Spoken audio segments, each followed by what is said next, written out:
This is an interview with Frank Barbaro for the Orange County Politics Oral History Project. The interview is being conducted by Gentry in Santa Ana, California on December 20th, 2016. And before we start, thank you for taking time to sit down with me and share your political experiences. I appreciate it. My pleasure. So why don't we start with the beginning of your story, and could you tell me when and where you were born? Yeah, I was born in 1943 in Detroit, Michigan, and came out here to California in 1953 with my mother and my grandmother and my sister. So what brought you out to California? I was pretty sick. I had very bad asthma, and the changes of seasons in Michigan exacerbated that issue. And so we were told that I'd do much better if we came to California, which is what we did, and I in fact did better. So what do you remember about those early days in Michigan before you moved out here? Well, number one, being sick a lot, probably missing half of school, and a lot of snow and sleet and slush and boots and heavy coats. And it just wasn't a pleasant place. And in the summers, mosquitoes and humidity. It's a delightful place, Detroit. So tell me a little bit about your mom. What was she like? Oh my God, my mother was very interesting. She left home at 15 and became a, first for the Ringling Brothers Barnum and Bailey Circus, she was a unicyclist. And then she went on top of the elephants. And from there she became one of the dancers. And then she went and became a ballerina. And then during the Depression, ballerinas really weren't very much in demand. So she became a chorus girl at my father's nightclub. So that's how your parents met then, was? Well, actually, yes. She was one of the chorus girls, and they would have to put their hands on their hips and walk through the crowd on their way out of when they were done. And so this one guy, 2 nights in a row, pinched her in the rear end. And the second time he did it, she broke a bottle over his head. And she looked up, and there's my father up on the balcony going, "Come right here." She says, "I'm done." And so she goes up after work, and he says, "You're too nice a girl," in his perfect broken English. "You're too nice a girl to be working down there. From now on, you're working for me." And I was born 3 years later. Okay. So where was your dad from? He was actually from Italy, southern Italy, in Calabria. He was a place called Locri, L-O-C-R-I. It's right on the ocean. He was illiterate, completely illiterate. My mother taught him how to sign his name, believe it or not. And he came over here in 1919 and was immediately shipped off from Ellis Island to Illinois, where he worked in Ramsey, Illinois in the coal mines. And then he worked himself north into Detroit. And maybe a black chapter in my history, but he helped the boys import Canadian Club across the Detroit River from Canada during the Prohibition years. And he made a lot of money. And so he opened a nightclub in, I think it was 1939 or 1940. And it was huge. It was a 1,500-seat nightclub. He had 3 shows a night. And everybody in the country that was famous appeared there. My godmother was Sophie Tucker, the last of the Red Hot Mamas. Anybody that goes back that far, she made more money comparatively than Barbra Streisand at Barbara's height. So, you know, I come from the background of hiding in the back, watching the girls undress between, you know, the chorus girls undress between shows. So, and then we came out here after my mother and father divorced. So what did your mom do once she moved to California? She actually worked 2 jobs. She worked as a PBX operator. That's the one that plugs in the telephones in the evening. And during the day, she became she was the assistant manager of the Disneyland Hotel, and she was in charge of reservations. She was actually the first employee of either Disneyland or the Disneyland Hotel, because they started booking reservations long before the park opened. So she worked there at the Disneyland Hotel, as I did a little bit later on. Okay. So where did you move to? Well, when we first arrived, we went to Anaheim. and we lived there for about a year, and then we came to Garden Grove, and we bought a lifetime home, they called it, which I still own, near Brookhurst and Chapman in Garden Grove. So I lived there from 1954 through junior high, high school, college, and law school. So I stayed essentially in Garden Grove. So what was it like being raised by a single mother in the 1950s? Well, women didn't make a lot of money back then. My mother, as the assistant manager and somebody they really relied on heavily, made about half as much money as the male desk clerks, to give you an example.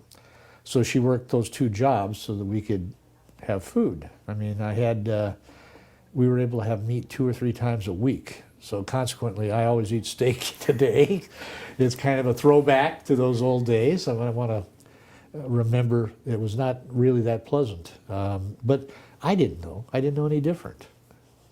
And then your grandmother lived with? My grandmother literally raised me. My mom remember, she was doing 2 jobs. So I was raised by my grandma.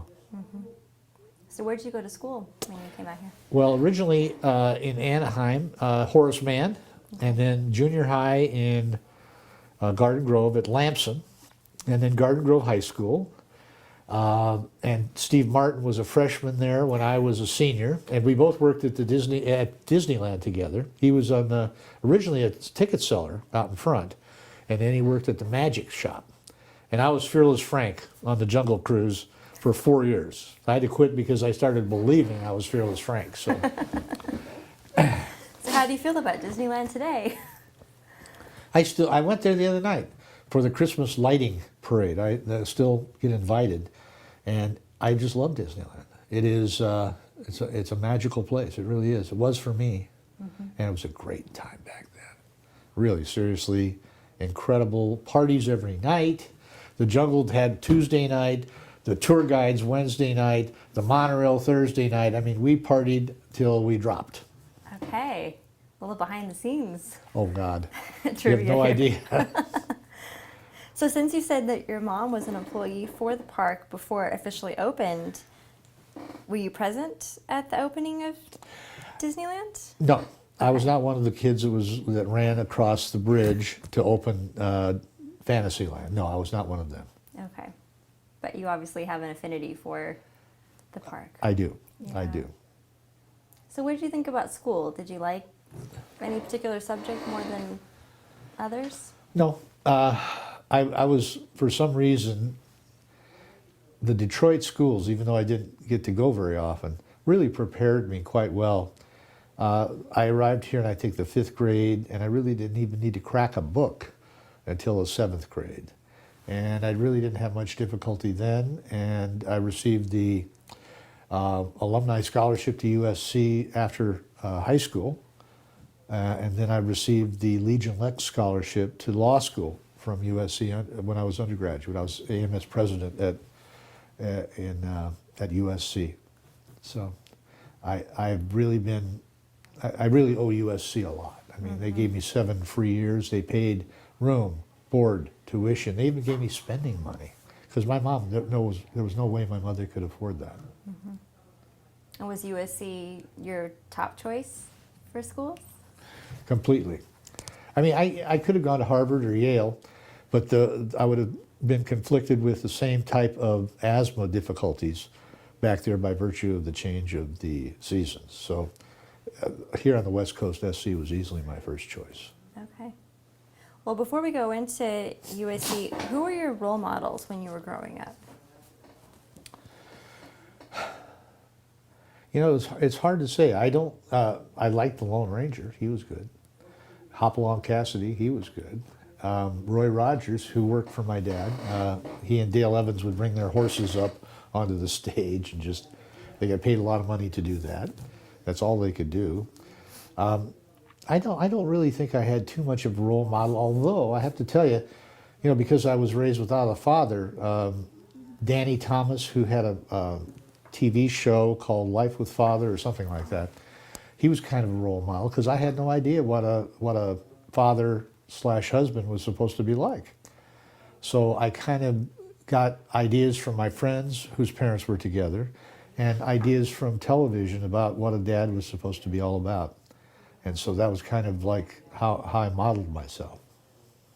So how much contact did you have with your father after you moved to California? Very little. He would come out, I think he came out 3 times in 10 years. And he would come out in this black limousine and with bodyguards and the whole 9 yards. And everybody thought that was really funny. You know, my dad had to have bodyguards.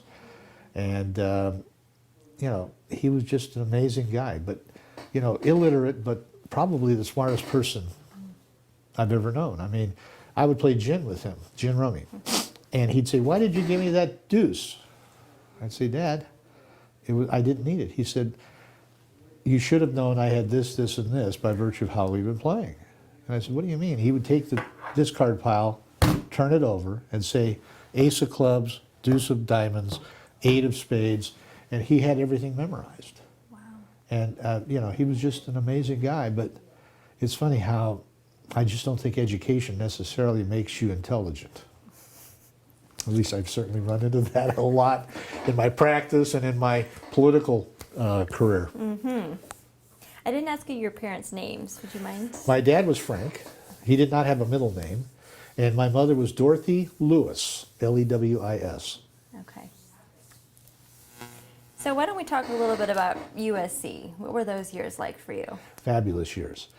I'm still a Trojan. I mean, they say you go 4 years to Stanford and you become, you know, kind of a snob. 4 years to Berkeley, you become an intellectual. You go 4 years to USC, you become a Trojan. That's it.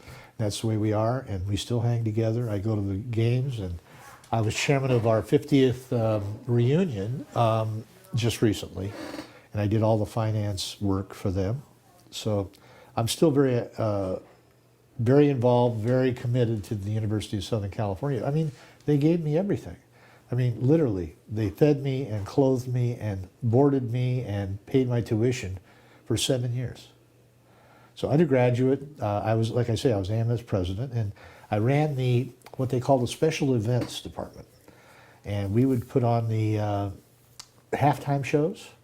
I would do the Rose Parade, you know, coordinate the Rose Parade, and all of the special events at USC in those years. And we had some incredible stuff. I mean, we had Paderewski, as he taught cello. Yasha Heifetz was there on the violin. I mean, you could not believe the quality and quantity of really great people that were at USC in those days. They still are, but I mean, back then I was blown away. Any particular moments that stand out to you from these events? Well, handing the Heisman Trophy to Mike Garrett, who was, when I was AMS president, we had a big convocation for him, and I was the one that handed him that. That stood out. And the day I got elected AMS president was an important day for me. Just too many to even recount. Okay. Why did you decide to run for that position? Well, you know, I had been student body vice president at Garden Grove High, and my friends had said, "Why don't you run?" And there was a famous actress, Gail Storm, My Little Margie, and her son, Phil Bonnell, was running, and they said, "Run against him." And I said, "Oh, there's no chance, you know, no way. He's got money and fame and all that."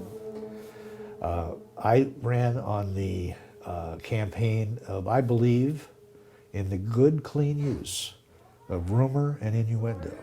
That was my campaign slogan. And people, you know, kind of laughed and bought into it, and I was elected. So that's kind of the way that went. Okay. And how long was that term for? Just 1 year. Just 1 year. Okay. So yeah, that was good times. And I was in a fraternity. Which? Phi Kappa Tau. And it is no longer a fraternity at USC. We got thrown out, I think, about 3 years after I left. We should have been thrown out long before I left, but they finally caught up with us. So I won't ask too many questions about those days then. We'll let that go. What happened at Phi Kappa Tau stayed at Phi Kappa Tau. So when did you know that you wanted to be a lawyer? From about the time I was 3. My dad told me, in his perfect broken English, "You gonna be a lawyer?" And I said, "Why, Daddy?" And he says, "Because they run the world." He said, "Lawyers run the world, so you're going to be a lawyer." Actually, what I wanted to be was a concert conductor. I wanted to be a conductor because I really love music and stuff, but I just got pushed toward the legal field all of the time. And as a result, I kind of prepared. I was a debater in high school of some repute. The same at USC, I debated. And so most of my time before law school was quasi-preparation for being a lawyer. And it paid off. The speech. When I was at Disneyland, the Jungle Cruise, you know, I had a crew of about 30 people each time I would go through. And if I didn't get applause at the end, I went back into the back and sulked. I mean, I had to perform. And I think being a trial lawyer, as I have been for the last 50 years, is part of an extension of that performance ethic, because I think trial lawyers really are actors as well as advocates. Well, it's like Wiley Aiken wanted to be an actor Wiley and was actually went to classes. Garden Grove High. Yeah, He went to Garden Grove High. He was 3 years ahead of me. So did you know him back Oh, yeah, then? yeah, Oh, okay, yeah, I so knew you guys Betty. go back a long way then. Yes, I knew Betty. Okay. I was there the day that their daughter was born, Ashley. Ashley. Mm-hmm. So, you know, yeah, I go back with a lot of the folks here in Orange County. Fun. Well, he's a really great guy. I like him a lot. So how long did it take you to get through law school? I know you mentioned the years that you were at USC, but... I was at USC 7. It was 4 undergrad in political science and then 3 years in law school. Okay. That's the standard. Okay, so you did Standard. the norm, yeah. Any Right. mentors of yours when you were at USC? Yeah, there were two. Martin Levine, a Yale graduate, was my criminal law professor, and he made me think I was going to be a criminal lawyer because we need people like you to defend people. And then, and he was brilliant. He was just brilliant. And then Frank Jones. Frank Jones taught me contracts and arbitration, believe it or not. And he was just this free spirit. I'll give you an example. He took the bar 7 times. Harvard, brilliant, you name it. But he just wouldn't answer the questions the way they wanted you to answer the questions. They give him a question about little old lady suing General Motors because she had a defective refrigerator or Westinghouse. Because she had a defective talk about the rights and liabilities of the various parties. He would say, well, the little old lady's going to win. That's the way he answered it. And so eventually he finally decided to get serious and took the bar and passed it. But he was an amazing guy, and mentored me incredibly, incredibly. Did you stay in touch with these two after you graduated? Yes, I did. Not much. I mean, right after I graduated, I was immediately, I worked all 3 years that I was in law school as a law clerk at a place called Kinkle, Rodiger, Graff, Dewberry, and Spriggs. It took me a week to learn that name. So I didn't really have a lot of time, and as a result, I didn't get as much chance to go back and visit the school or my professors as I would have liked to, but I was busy pursuing my career by then. Mm-hmm. Now, why a trial lawyer? Well, if you take a look at all I've done, the debate, the performance ethics, coming from a show business background, the Jungle Cruise, you know, those things. Although I didn't really think of it as a trial lawyer in those days. They would just say, well, here, Frank, here's a file. Go over to Department 1. I said, what is this, Mr. Kinkle? He says, it's a trial that's starting tomorrow morning. I said, well, I haven't even read the file. He said, Frank, anybody could try the case if they'd read the file. So that's kind of the way I received a baptism by fire. And that's how it worked. I mean, and one of the 2 things that I used to do was I did impromptu and extemporaneous work at the various speech tournaments in addition to debate when I was at SC. So it wasn't all that difficult for me to pick up a file and just tap dance. And I had very good results. Okay. Such good results. Kinkle's office was a defense firm. And such good results that I was sending people away with nothing. because I was defending the case. People that deserved to win because they didn't have adequate counsel. So after 3 years, my conscience got to me, and I put the black hat over in the corner and started wearing the white hat, and I've been doing plaintiff's work ever since. Just like Wiley. I mean, I don't think he was ever a defense lawyer, but it really helps to be a defense lawyer. For example, if you were going to play the Green Bay Packers in football, it would have helped to have been their backfield coach, which is what I was for these various insurance companies when I was doing defense. Okay. So I think it made me a more effective plaintiff's attorney. I know you've been doing this a long time, and I feel bad kind of brushing over it, but just any particularly successful cases that you want to talk about or things that stand out to you? Well, there's a few. I mean, I can't think of all of them, but I've had over a dozen multi-million-dollar jury verdicts in Orange County, which is very rare. I don't think anybody else has. And you know, everything from Gentry versus the state of California to Soule, S-O-U-L-E, versus General Motors, which is still taught in all of the law schools in the country. That is a landmark case. I was a trial lawyer on that. So those are big cases, and those resulted in big verdicts and big changes in the law. So, what is it about Soule versus General Motors that impacted the law? well, it changed the law of product liability in California and employed the consumer expectation test, which was not exactly what everybody thought should be employed.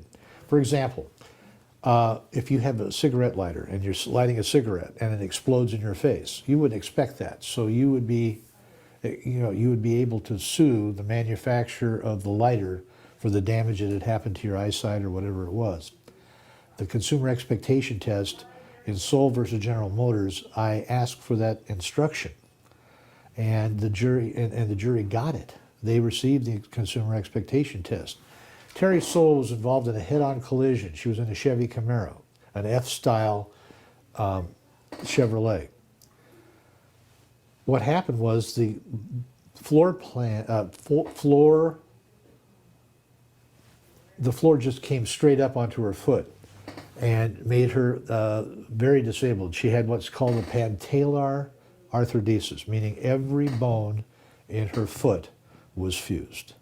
So she couldn't tiptoe, she couldn't walk, she had to swing her leg around like a golf club. That's how her foot was. And I just argued that this is not what a consumer would expect to occur. The Supreme Court, it wasn't all the way to the Supreme Court, they said that the instruction should not have been given because it's only in areas where the average person would have an expectation that you would have that application. This was not how a floor pan would implode. It's not something a normal consumer would expect. So they told the judge he shouldn't have given me that instruction, but they also upheld the verdict and said that there was enough other evidence to establish that GM should pay. So we still got the money 3 years later and 10% interest every year on verdicts in California. So we got 130% of what the jury gave us. So that was really good. We have a nice payday. Well, it sounds like you earned your money that day, though, and stood up for her. I really cared about Terry, and we ended up bringing a Chevrolet Camaro up into the courtroom, and they couldn't get it into the courtroom, so I had to have it cut in 4 pieces and brought up. So we lots of stuff like that. Well, a very large exhibit then to Yeah. have in the courtroom. Very interesting closing argument if you'd like to hear about it. This is one of the great experiences I've had. The case was defended by a wonderful lady by the name of Marilyn Bonatati. And her argument was that it was not the defect, first of all, there was no defect. It was just such a powerful collision, this would have happened anyway. But she said, you know, if your foot is on the floor pan and it's hit, it's just going to fly off. It's not going to get smashed like her foot did. And so in closing argument, I asked the court reporter to get away from his chair and do what I call the Jerry Lee Lewis style of court reporting. He had to hold it up and type higher. And I grabbed his chair, and I brought my associate Doug Scott in, and I had sit here, and I had my son Casey, who's now a doc, by the way, bring a huge sledgehammer. And I brought a cookie pan from home. So I said, now Doug, sit here, and I want you to put your foot up, and hold that cookie pan on the bottom of your foot. I'm going to take this sledgehammer, and I'm going to hit that cookie pan as hard as I humanly can. But don't worry. Remember, Miss Bonatati has already indicated your foot's just going to fly off, and it will not cause any harm. So he's looking around like, you're not really going to do this, Frank. And the jury's on the edge of their seat, and I wind up, and I start to make the pass toward the thing, and I stop. I said, and one of the jurors fell off her chair. And I said, now, I'm not going to do that because you know, I know, Miss Bonatati knows, the judge knows, and this jury knows you would be carnaged. You would be hurt big time. So I think that we can dispense with that argument by General Motors. So it was, there were some great times in my career when I was able to use, those types of dramatic effects to win cases, and that was fun. Sounds like it was effective. It did. $3.9 million worth of effectiveness. They had offered me $5,000, and they were laughing at me. They said, "There's no way you're going to make this case." I said, "Okay, let's see." And almost in every instance, maybe one, not, but I was offered little money, $10,000 or $5,000 on every case where I've made $1 million or more on a jury verdict. And you try those cases because you don't have any choice. So you just let it fly, and got lucky. I'm not lucky. I just think that the good people won. What do you enjoy most about the work you do? I like kicking over the table. To this day, I like going into court and beating up on an insurance company. They own everything, they control everything. They're so unfair in the way they conduct their business and the way they adjust cases and things of that nature, that it just does me and my heart a lot of good to take them to the mat. Probably that's the primary thing I enjoy. Plus, interaction with the jury, the ability to perform as a lawyer, and like I say, I think we're part actor. That's what the good trial lawyers are. How about any cases that perhaps you haven't won that you still feel that was an error on the part of the jury? I still have the wallet of a gentleman by the name of Edson in my right-hand drawer. Tried that case 22 years ago for his family. Edson was a ticket broker here in Orange County and was driving, for some reason, we don't know why, but he was driving down a residential street, and the police were wondering, well, what is this guy in an older car doing in a residential street? So they put on their sirens and lights, and he takes off. And he goes to a motel where he and his children and wife are living temporarily because they had had a bad spell of luck as far as his ticket company was concerned. He runs in, goes up the stairs, and it's one of those that has the little kind of a balcony that you can run across and get to the various rooms on the upstairs. He didn't get very far. They killed him. They just shot him to death. 3 of the bullets ended up in the room with the children and wife. They ended up on the bed. Fortunately, the children and wife were not hit. And I filed a suit for wrongful death against Anaheim and the officer that was involved. Turns out he had done 2 other killings for Anaheim. And the jury in those days just wasn't buying anything against police officers. They still aren't. They still aren't. Police are sacrosanct. They are not somebody that it's easy to sue and easy to recover, unless you have a Rodney King video or something like that. So we didn't. But this guy should not have been killed for running away from the police. Don't know. He had no gun. The guy said, well, I saw him reaching into his waistband, which is common parlance for, I didn't really have a reason, okay? Everybody's reaching into their waistband, that's why I opened fire. Shot him 9 times. Had to reload his gun because he only had 8 bullets and shot him one more time. 3 of the bullets, like I say, ended up in the hotel room where his children and wife were. So I still have his wallet on my desk, in my desk drawer. And every time I open it, I think of that case and how I lost that case. And to this day, I'll just never forget it. I don't like that. I don't like losing, period. How do you feel about this current climate when it seems like we're seeing so much in the news about either police brutality or police shootings across the United States? I don't think it's changed. I don't think there's anything more today than there used to be. I just think that with the advent of video cameras that people have with their phones, we're seeing more of it. We're seeing more actual film of what is occurring. I think it was actually much worse in the old days than it is today. We just happen to see and have access to more graphic information than we used to. So I think it's worse in the old days. Not so bad now. Well, it's bad still, but the people are getting hooked nowadays. They get prosecuted a lot. A lot of them don't. You know, it's the grand jury or the district attorney that makes the determination of what type of charges, if any, should be brought against a police officer. And they're reluctant to do that. I mean, the DA works with them. They have to use the police officers as their source. And the grand jury the same. Police officers are testifying in front of the grand jury constantly on issues that the grand jury is grappling with. So it's hard to imagine any more of a stacked deck. The police officers usually get off. And I defended police officers. The first 3 years I was at Kinkle, Rodiger, Graff, Dubray, and Spriggs, we represented the County of Orange Sheriff, the CHP, and every city police department in the County of Orange.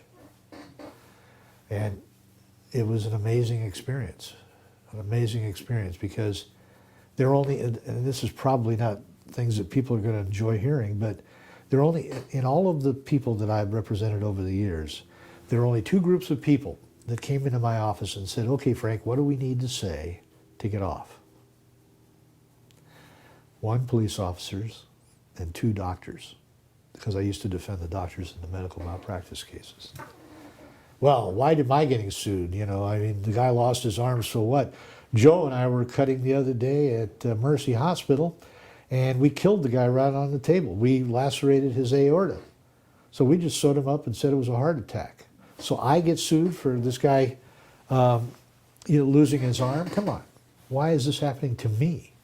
What is this going to do to my, my insurance? So on and so forth. So, like I say, the 2 groups that most often times came to me and said, what do we need to say to get out of this mess, were those 2 groups. Surprised? It's not surprising if you really think about it. So now you've put the white hat. Yes, and both of my sons are doctors. So I told them, I said, if you guys are bad enough, I said, you could become my annuity. But fortunately, they're not. How old are your sons? Brett is 44, and he is a doctor of neuroscience from UCI. And he just made a major breakthrough 2 weeks ago that is going to be rather earth-shaking from the standpoint of its impact on science. And my son Casey is a trauma surgeon. One went to Harvard, one went to Stanford. And the Stanford kid is a trauma surgeon. He went Stanford and then Albert Einstein Medical School and then Cottage Hospital in Santa Barbara. And then he got the plum of all plums. He did his residency, surgical residency at Cottage. And he got the plum job of being offered one of the 2 spots in South Africa, in Cape Town, where everybody wanted to go that wanted to be a trauma surgeon.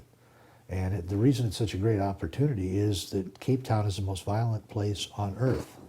More violent even than Baghdad in those days. And Casey went there for 2 years, and it was amazing. I remember the first time I visited him, it was 17 hours to get there from LA on the plane, not just with layovers. And so I'm walking out of the plane, and I look at a newsstand, and the headline was, California surgeon saves man shot 22 times. So, oh my gosh. So I walk over and look at it. It was my son that had done it. So I got to go up and watch him do the surgeries. He operated out of the same operating room that Christian Barnard operated when he did the initial first ever heart transplant, was in South Africa, in Cape Town. It's the hospital is the Groote Schuur Hospital, and Casey operated in the same operatory that Christian Barnard worked in. It was an amazing experience. Wow. South Africa is an amazing place. Cape Town, even more amazing. I could spend a day telling you about the experiences in Cape Town. It was amazing. Well, I How wish we had violent, how time for violent. that. Well, you sound very proud of them. Yes, and they're good guys. They're caring and loving, and they really don't have a monetary ethic in mind. They just want to do good. So I like that part. That's wonderful. Well, why don't we shift gears a little bit and move into the political arena, since Okay. obviously we want to be sure we have time for that. What was the political ideology in your family like when you were growing up?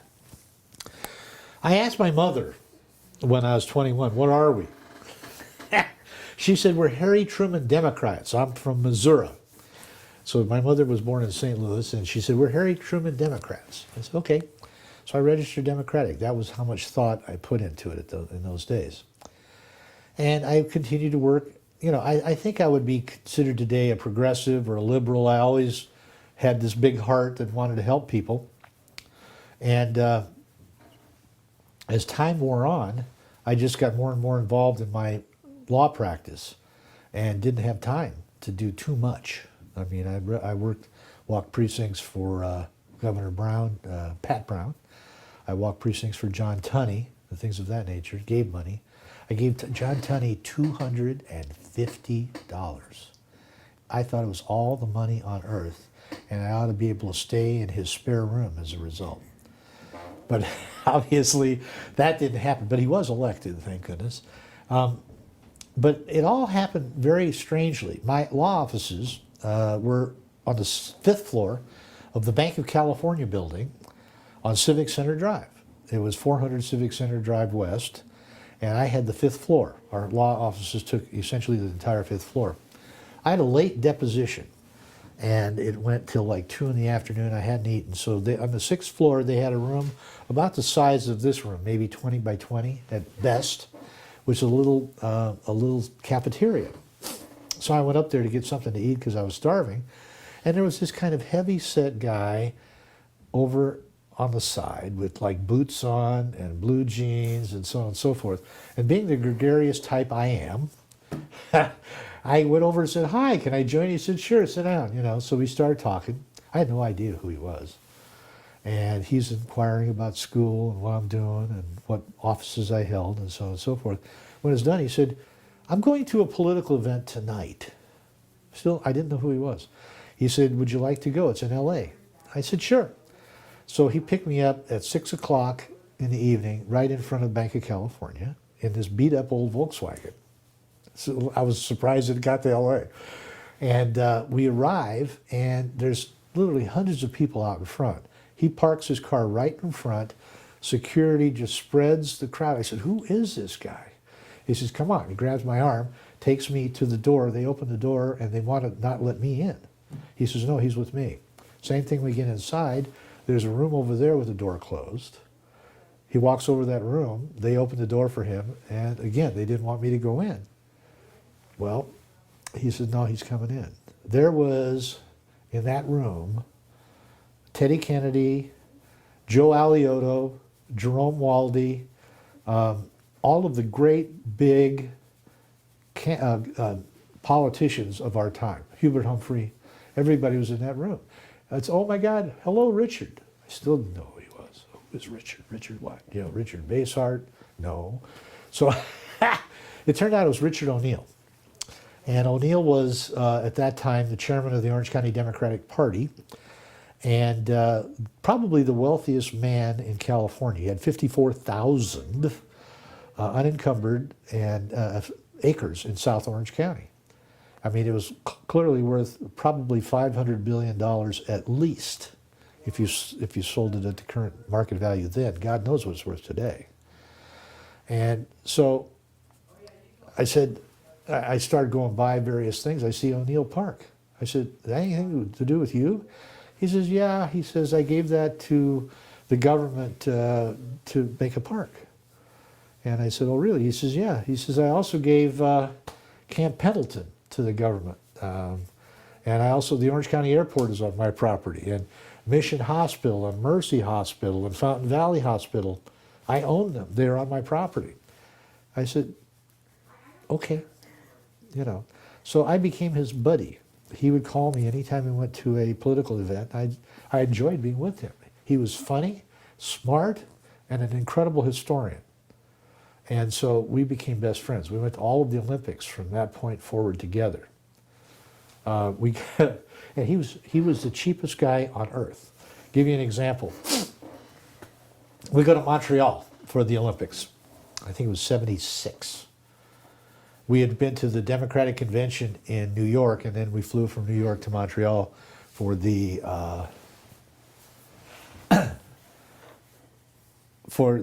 Olympics. So we go to Montreal, and we end up in this high-rise place. And he checks in, and they take us all the way up to the penthouse. I said, he would never spring for the penthouse. This guy is too cheap. I said, Richard, what are we doing here? He says, well, I own the building. This is the kind of thing I was constantly running into. He owned Reata, R-E-A-T-A, Reata Cattle, which was the largest cattle company on earth.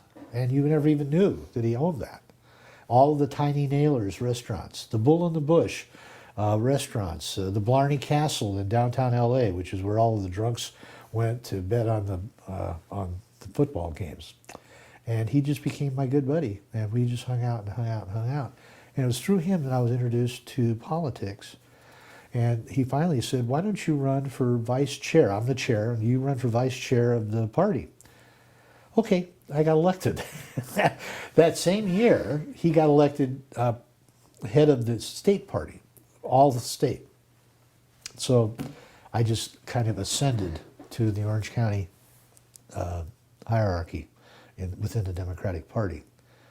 And so that's the way I got involved in politics. My proudest accomplishment in those days was that on November 18th, 1978, we converted Orange County, the only time in modern history, to having a Democratic plurality. We actually out-registered and had more registered Democrats than anybody. And I spent $500,000 that I raised personally to do that. And $500,000 in those days was not chump change. It wasn't the Barbaro $250 to John Tenney, I own you. It was, you know, it was a tremendous feat. I mean, I had Congressman Patterson standing in front of the Treasury Department store taking names. Richard and I would walk around Fedco in the parking lot. People tried to run us over. You know, we were taking and registering voters. And November 18th, the numbers came out and we went over the top. And I retired shortly after that. It was, you know, I'd done it and I'm done. And it wasn't for about till 2000 that things got, well, within a year it was back, the Republicans were ahead. But in 2000 they asked me to come back, and I then served for the next 12 years as chairman again. And we are just about to take over again. So what was it like being a Democrat in Orange County during the 60s and 70s? Well, the joke was that the Democratic Party could have their meeting in a phone booth. I thought that there was tons of Democrats, and there were, but they just weren't people that would come out of the shadows. And they weren't people that necessarily registered to vote. And, you know, I hung around with some fairly wealthy people, all of whom, with notable exceptions, Joan Irvine, Dick O'Neill, Chuck Manette, most of them were just ultra wealthy, wealthy people. And they just laughed. Barbaro, why are you doing this? Come on, join us. I said, no, why would I want to do that? You guys don't believe in women's rights. You don't believe in civil rights. I mean, I can't do that. I'm going to stay right where I am.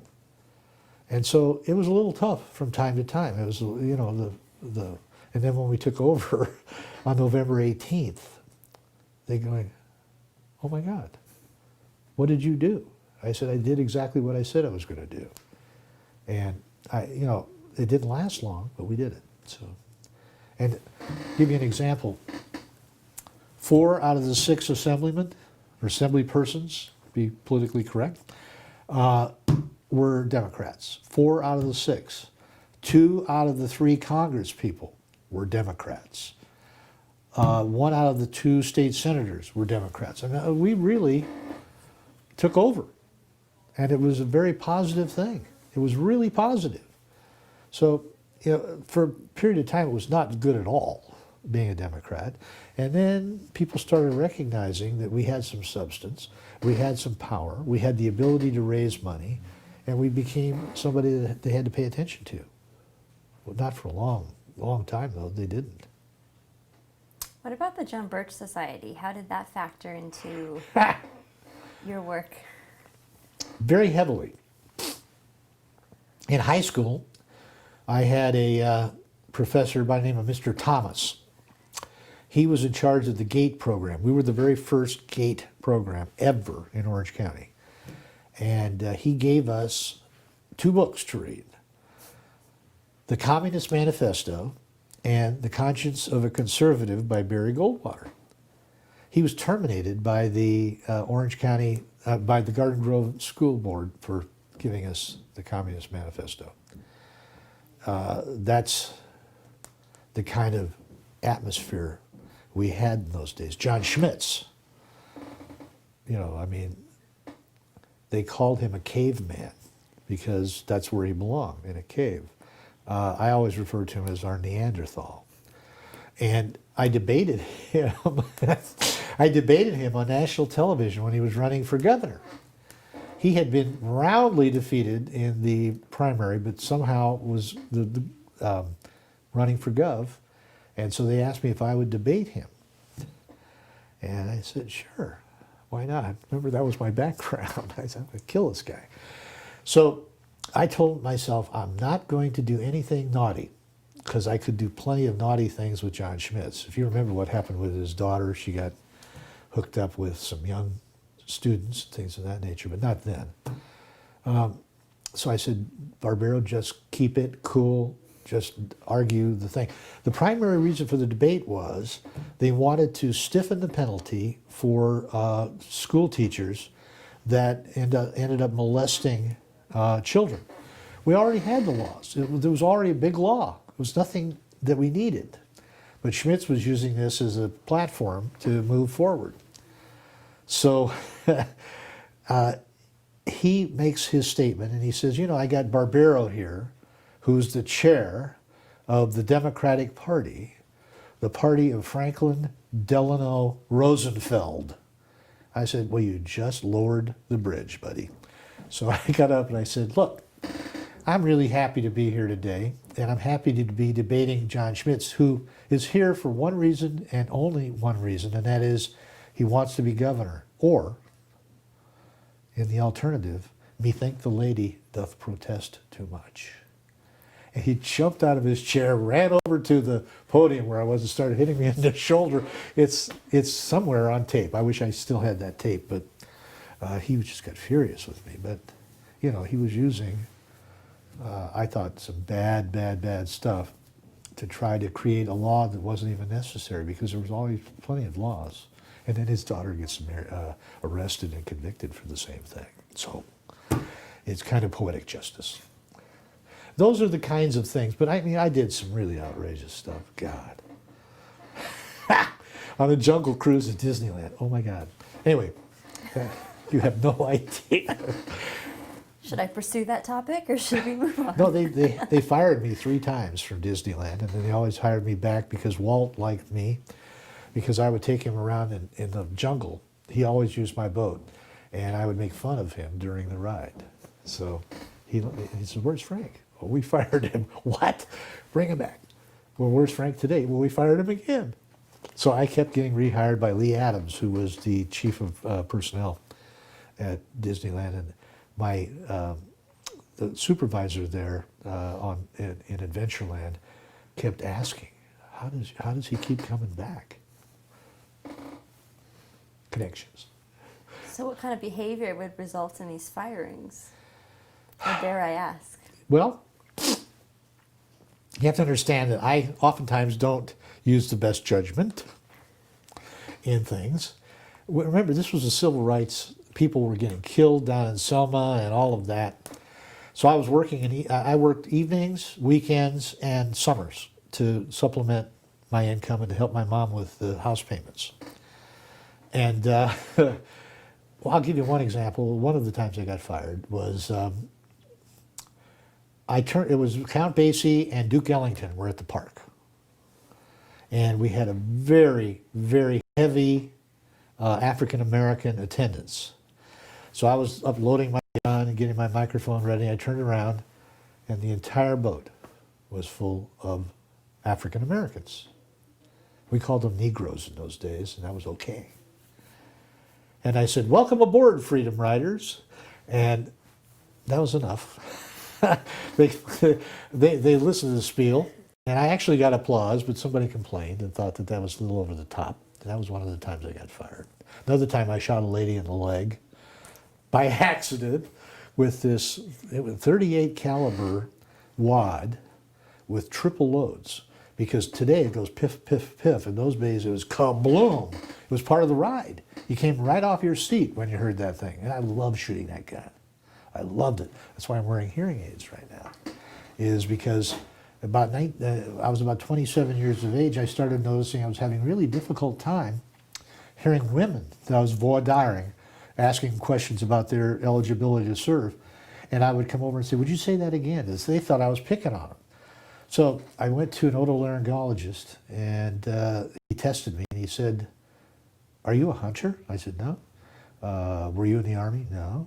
"Do you work in a factory where there's lots of loud noises?" "No." He goes through this list. He said, "You weren't on the Jungle Cruise at Disneyland, were you?" I said, "Yeah, for 4 years." He said, "Come with me." He grabs my arm, takes me around the corner.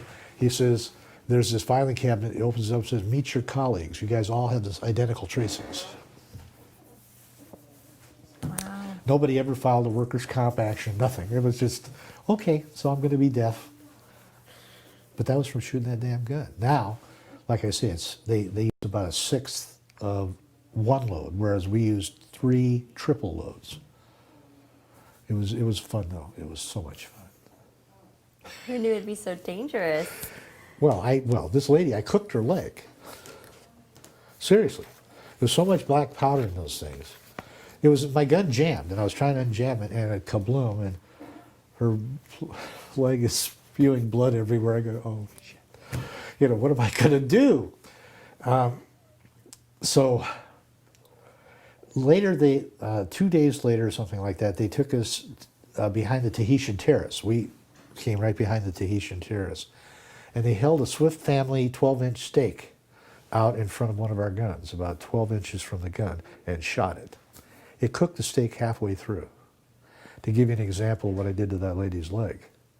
I didn't do it intentionally, obviously, but that was another time that they said, "Ta-ta, Frank."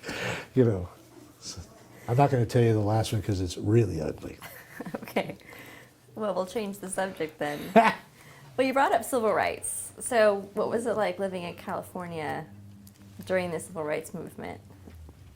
Better than most other places. California, I think, was progressive.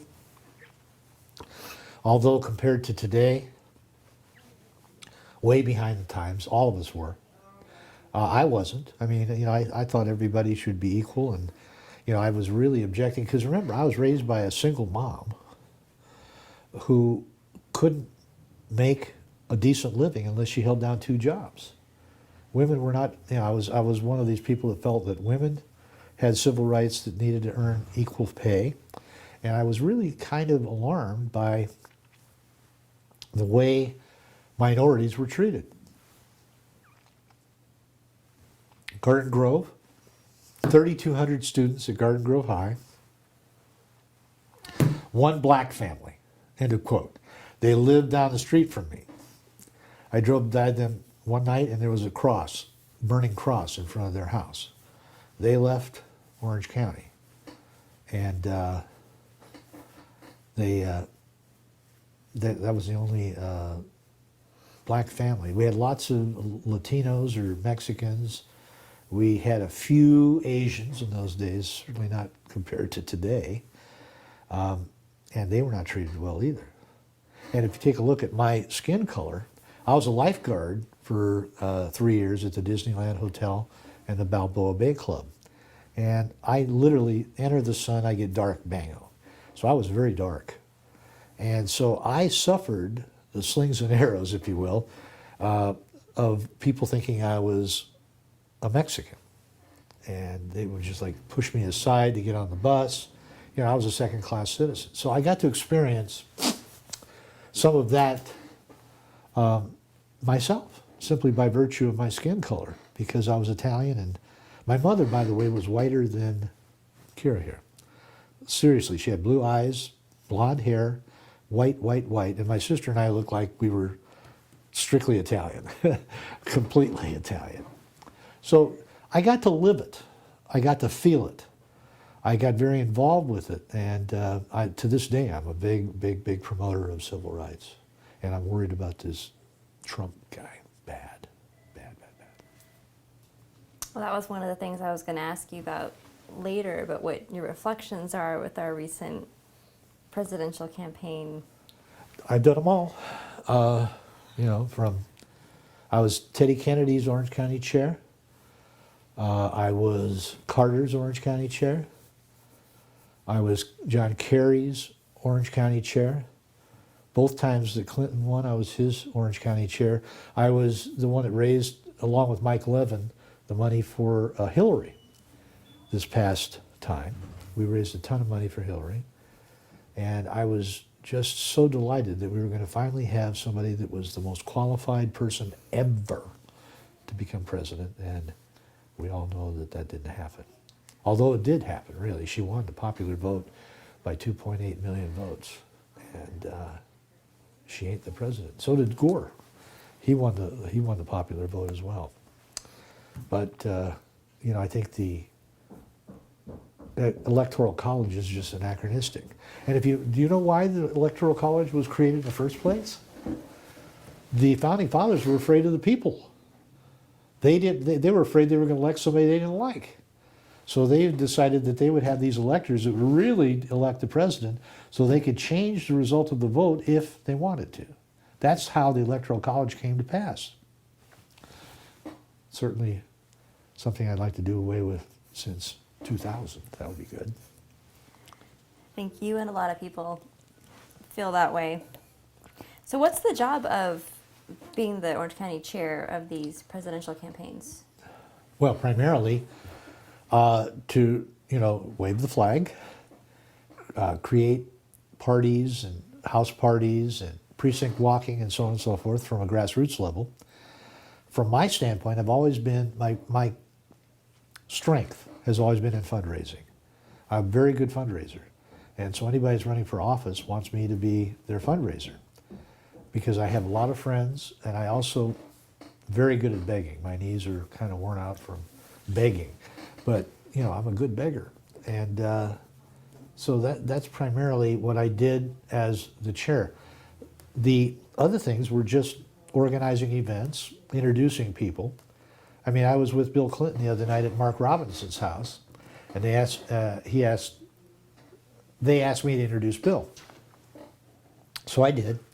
And he gets up there and he says, I'm getting tired of Barbaro introducing me all the time. He says, can't we get somebody new? Well, and I introduced Hillary and, just about all of the presidential candidates and Senate candidates and, people who were running for big-time offices. I was Jerry Brown's Orange County chair in, I think it was 76. I'm not remembering. And that was fun, getting him elected. Because we had Jimmy Carter, president, Jerry Brown, governor. Today, California is ruled by the Democrats. We have supermajorities in both the Assembly and in the Senate. We have, and every constitutional officer, governor, lieutenant governor, controller, treasurer, secretary of state, Democrats. We run the state. And as you take a look at how well the state's doing, it's remarkable. And the other day when I was interviewed by public television to comment about the Democrats' reaction to the election of Trump, I brought a lot of that up about how I was just devastated by what had happened, and I told a story on television. In 1920, Hugo Black was a card-carrying Ku Klux Klans member when he was appointed to the United States Supreme Court. He got up there and realized apparently what the enormity of this position was. He started listening to the arguments on both sides, and he became one of the great progressive justices in history. My hope is that Donald Trump will realize the enormity of what he has disposal of, and his presence and his strength, and do the same thing, and that is do the Olympic backstroke on a lot of these crazy things he's talking about. I mean, a Muslim registry, thank you very much. I'm going to register Frank Mohammed Barbaro or something like that, who knows. But I mean, I think we all should register as Muslims. We all ought to. So, you know, those are the kinds of things that kind of drive me and drove me in the past, is just my feeling about poor people and the unfortunate people. And they say, well, they don't want to work. They're on welfare. They just love sitting back there and getting their food stamps and collecting their money and having their places paid for. That's not true. That's not true. And it's usually socioeconomic circumstances that have placed people in those positions because they never had an opportunity. I mean, like that black family in Garden Grove. All they wanted was an education for their son, who I knew at Garden Grove High, and they get a cross burning in their lawn. Just, I mean, those are kinds of very vivid recollections that I have of what things were like. Also getting pushed aside so that the white folk could get on the bus. That was not good. Well, thinking of Orange County today, how did you feel when Orange County went blue in this election for the first time since '36? Since '36, I know. I thought it was great. I think that Hillary carried 23 cities, if I'm not mistaken, and won by a substantial margin in most places. Barack came within an inch of taking Orange County. He lost Orange County only by a few thousand votes. So we had a hunch that we might do it, but you know, the way people think, I mean, this is a classic example. The polls were wrong. Maybe they weren't wrong. Maybe people just didn't want to admit that they were Trump supporters. Now, everybody's coming, oh, I voted for Trump. Yeah, I voted for Trump. President Trump, yeah. And well, I guess yesterday they officially anointed him with the Electoral College vote, although to their credit, 2 people in Texas refused to vote for him. And I can't remember, somebody else didn't vote for him, but you know, that was probably the only shot we had left. I mean, I was just shocked. I was in shock. I still am. And then when you look at who he's appointing, it's like, okay, there's a chicken coop. Okay, I'm going to appoint the fox to guard the chicken coop. I mean, that's what we got. Look at who he appointed to the EPA, to the Defense Department. He wanted to appoint Sylvester Stallone to the head of the the National Endowment for the Arts. That might have been a fairly decent choice. But you compare that with the other choices he's made, these are people that are not going to do this country much good, in my opinion. Now, maybe the other side, maybe the Republicans have felt the same way about our appointments. But I think our appointments have been pretty damn stellar. Pretty good intelligent people, well-educated people, well-informed people. And that's certainly not what's happening today. It's really very, very frightening for me. I have a home in Italy that I own. And if things get bad enough, I'm going to practice up my Italian, which is usually waving my arms. That's most Italian I know. Both my sons are fluent in Italian. I may head over to the old country. So who knows? Well, we'll have to wait and see what happens. So what have been some of the key victories that you fought for within the county? Loretta Sanchez back in '78 beating B1 Bob Dornan. The year before, I had been the chairman, or no, not chairman, but the treasurer for Dave Carter's campaign against Dornan. He lost to Dornan, but he's now our federal judge here in Orange County. And you know, federal judges are very powerful people. Harvard did a study in, I think, '88 about power in the United States. They concluded the most powerful person in the United States was the president. The second most powerful person in the United States was any seated federal district court, local court judge. Appointed for life, they need an act of Congress to impeach them. They have incredible power. They can do whatever they want. Sirica proved that when he ordered the White House to produce the Nixon tapes. I mean, that's how powerful local district court judges are. More powerful, I mean, and they're local.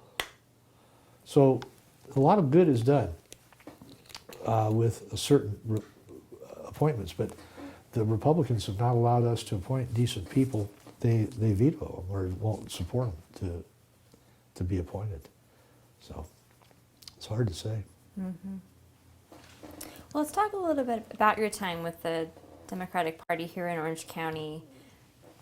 What was the political climate like in Orange County when you first became chairman? And that was back in '76? Is that right? '76, yeah. Okay. It was very, very, very bad from a Democratic standpoint. The Republicans ran everything. Like I say, John Schmitz could get away with having Mr. Thomas thrown out of his high school teaching job. Those are the kinds of things that were occurring all over the joint. So things improved, but Orange County seemed to lag behind the rest of this state attitudinally. I mean, it just, my colleagues, many of whom are Republicans, just really had not very much nice things to say about Democrats. They called us all communists. You're a communist, Barbaro. You're a Democrat. Okay, whatever you say. I certainly believe that the rich people should do more, and I believe that the poor people need to be picked up by the bootstraps and helped. If that makes me a communist, then I guess I am. I mean, I certainly appreciate the communist ethic. I don't believe in communism by any stretch of the imagination. We know that as a economic system, it doesn't work. So the question is really, in those days, it was just bad. It was just bad. Bad. So then what is your role as the chair of the DPOC during this period? Kicking over as many tables as I could find, showing up with a band of people to demonstrate in front of, you know, certain types of meetings and things of that nature, debating the Republicans. To this day, Scott Baugh, who was the chairman of the Republican Party for like 10 years, he's a good buddy of mine. And even though we disagree on most political things, we both agree on most of the social things. But Scott and I were always on TV or KOCE or debating one another over issues. And it turns out over the years we became friends and we have lunch and dinner together a lot. And what we agree with is more than what we disagree with about. So, and my Republican friends, when I sit down with them and we start talking about what makes a difference to them, we're pretty much on the same wavelength.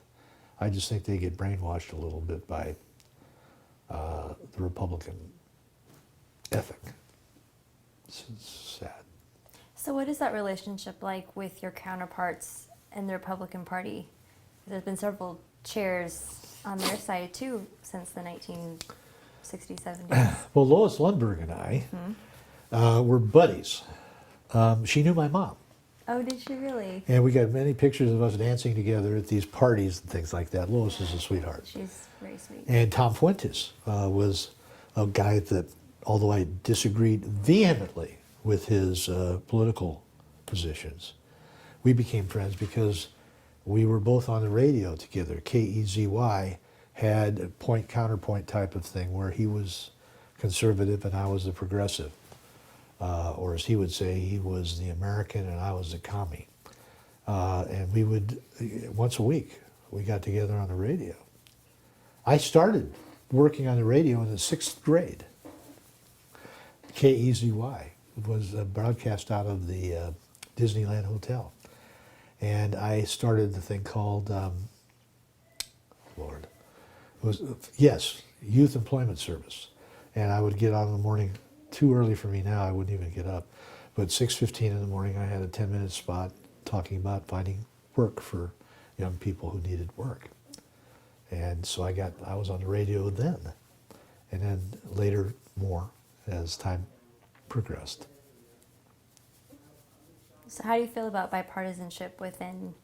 I'm sorry? How do you feel about bipartisanship then within or between the two parties or... Well, I think that it's possible. I'd like to see people reach across the aisle more often and vote their conscience rather than their feelings of what the party or what the doctrinaire Republican would say. I think that there's lots of room for compromise. I mean, Scott Baugh and I see that all the time. So it's not, I really believe that bipartisanship should be the answer to all of our ills, because we're not going to end up just running off saying, well, we've got all the power, we're going to do what we want, which we can do in California, by the way. But requires both sides to give and take. So I really believe in bipartisanship. And like I say, I would say that 90% of my friends are Republicans. It's just the way it happens. And they still hate me for my politics. But I just, my heart goes out to the women and children that can't take care of themselves. And I'm going to be there to help them if I can. My giving to charities really emphasize that.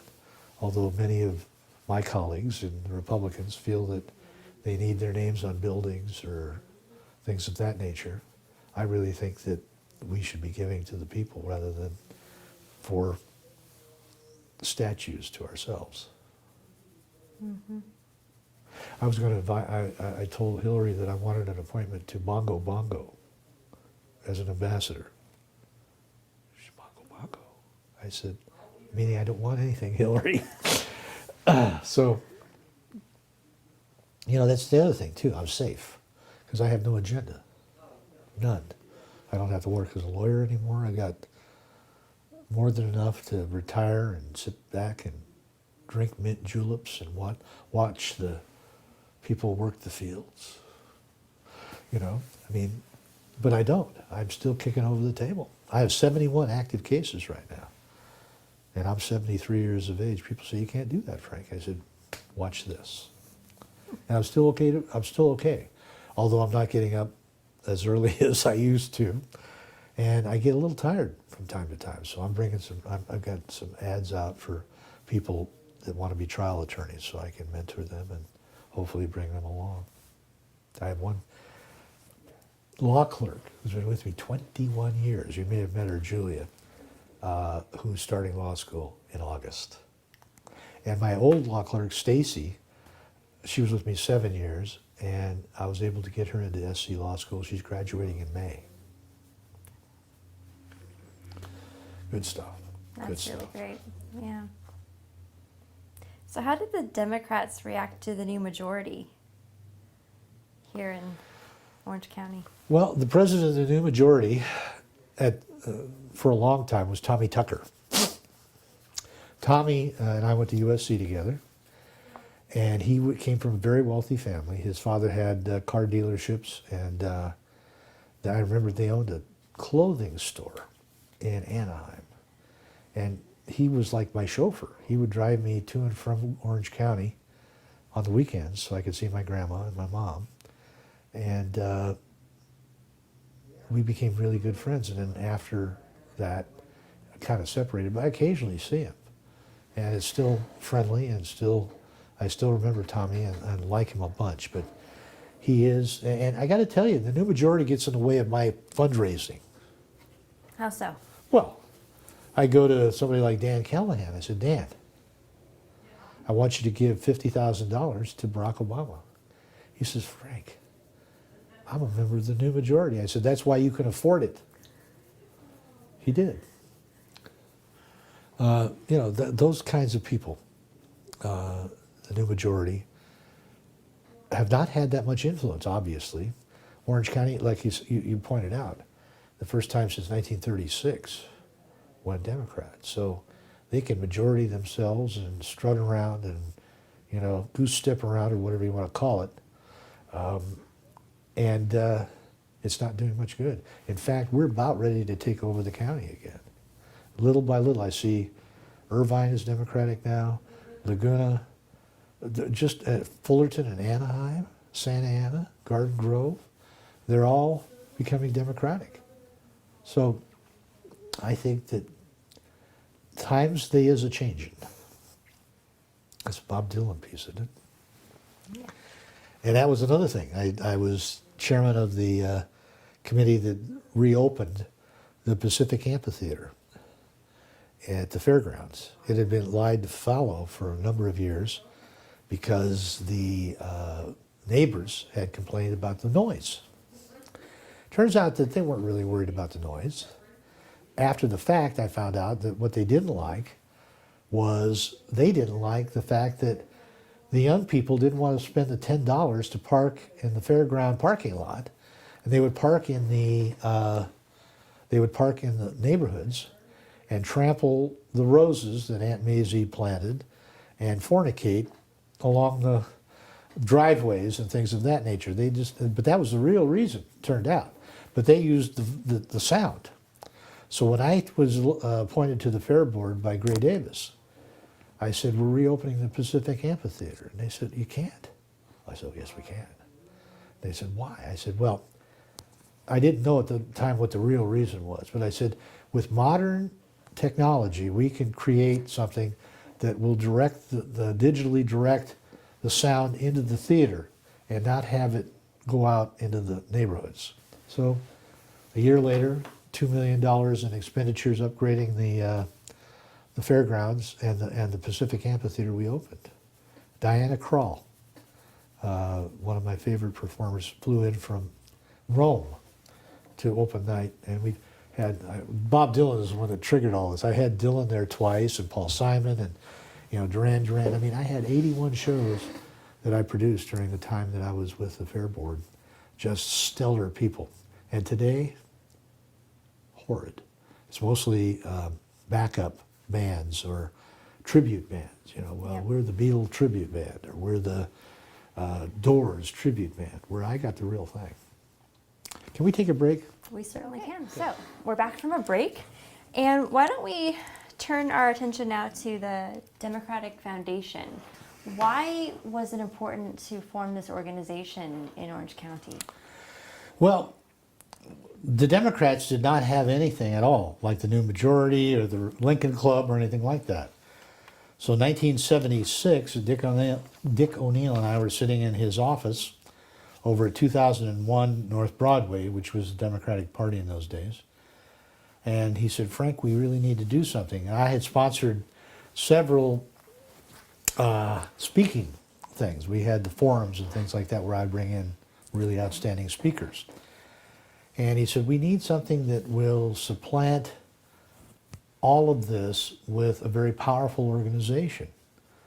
And so he said, "Do you think we can raise a bunch of money?" And I said, "I think so. I think we've got the horses, just nobody has got them in the corral yet."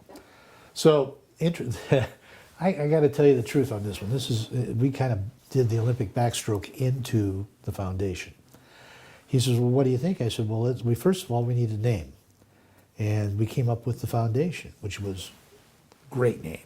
The Foundation of the Democratic Party, whatever. So we called it the foundation. So the question was, how do we get members? Well, you get members from politically okay people. They didn't have to be liberals or progressives. They just had to be somebody who would listen and get them to contribute a lot of money. Today, the foundation is $500 per person a year, and you're a member. This is 1976. I said, "Well, we're going to make it $1,500 per person." He said, "Frank, you'll never get that." I said, "Yeah, we will." So this is the way we did it. I went around and got people. I told them, I said, "Well, we're going to have Alan Cranston and Leo McCarthy and Joe Alioto and the president and so on and so forth. They're going to be coming to Orange County, and we're going to be doing weekend retreats with all these people." And everybody said, "Really?" I said, "Yeah." They said, "How do I get involved?" I said, "Well, it's a $1,500 a year contribution to what we're calling the foundation." So before long, I had 100 members. Of course, I didn't have anybody coming yet.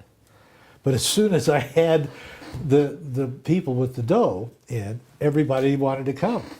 So the first weekend, we had Leo McCarthy and Alan Cranston we all had hotel rooms, and we stayed at, Costa de Casa. And we spent the weekend there, all of us together. It was a great event, and then we just continued from then. Today, the foundation is not doing so hot. Why is that? I don't know. Okay. I don't want to say why, but they don't have many people, and they don't have much money, whereas we were rocking and rolling. It was just, I think a lot of it is personality. I think a lot of it is people that want to meet people. And so I just, I told the rich people, we got all these people coming. I didn't. And then suddenly, with all these rich people signed up and their money in the bank, I then contacted the legislators and people that make a difference. And they said, "Yeah, I'll come to that," because they wanted to meet these people and possibly solicit contributions. So that's kind of the way that went. So what kind of a role has the foundation played in Orange County politics then over the years? Depends on the year. Okay. Last 10, 15 years, they basically did a mailer to Democrats in certain cities. And they invite people. I mean, they get a congressman or a state senator or something like that to speak. And that's about it. They don't play much of a role. Whereas in the old days, we bankrolled Senate campaigns, we bankrolled assembly campaigns. I mean, we used a lot of the foundation money to get those 4 assemblymen and Congress people. We had Mark Hannaford, Congress in Long Beach and Huntington Beach, Jerry Patterson. We had 4 assemblymen out of 6. We had Dick Robinson. We had Ron Cordova, Dennis Mangers.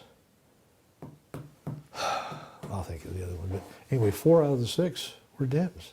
And again, foundation had a lot to do with that because we could give them money. In other words, I could come to them and say, "Here's a check for $10,000, Dennis." Oh my God, and he got elected. So it makes a difference. Money. My predecessor as the AMS president at USC was a fellow by the name of Jess Unruh. He was a good Trojan, and he made the statement, "Money is the mother's milk of politics." He coined that phrase. I've heard it. I didn't know that was him. That's Jess, yeah. And it's true. Unfortunately, it's true. It doesn't have to do with heart. It doesn't have to do with ability. It doesn't have to do with anything other than money.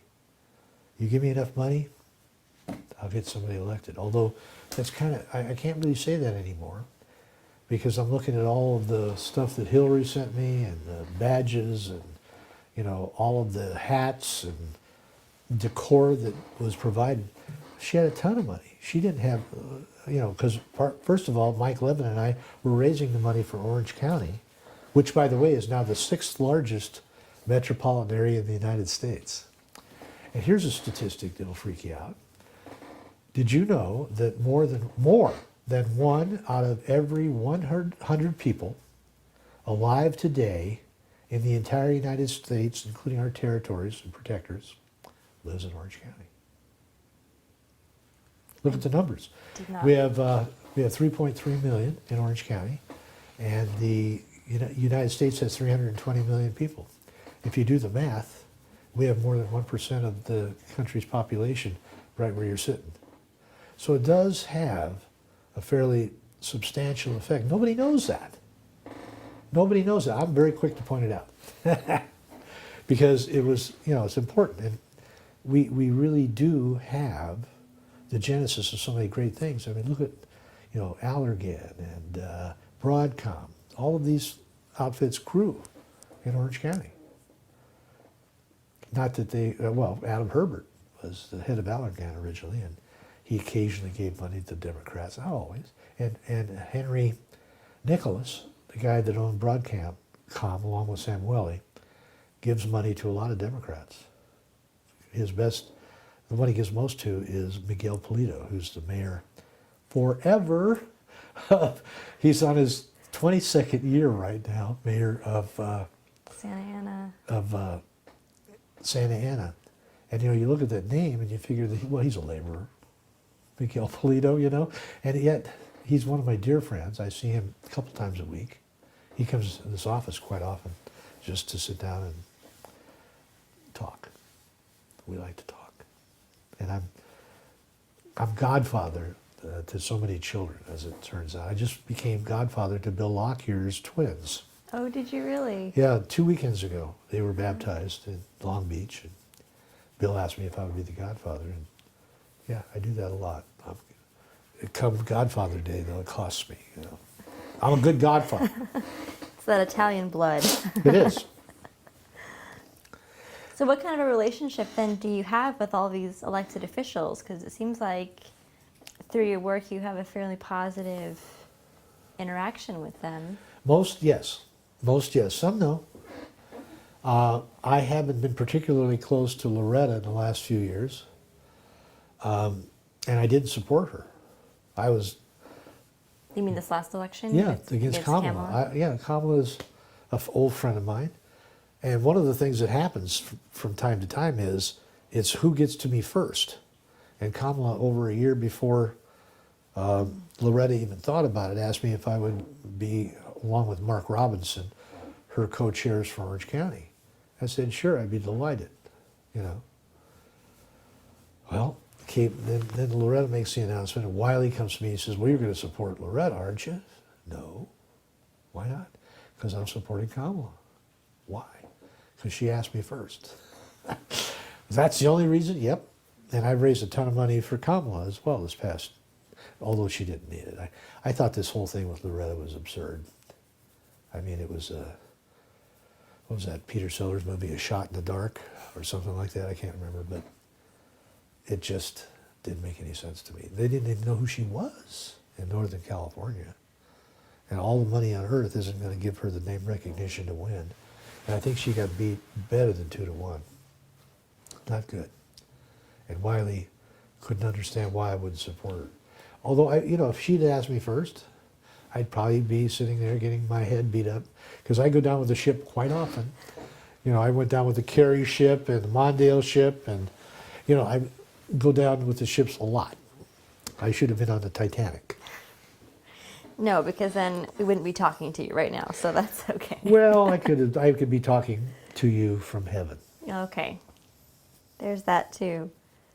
So why did you choose John Kerry, since you've mentioned his name a few times? Why was he your choice over some of the other candidates back in 2004 for that election?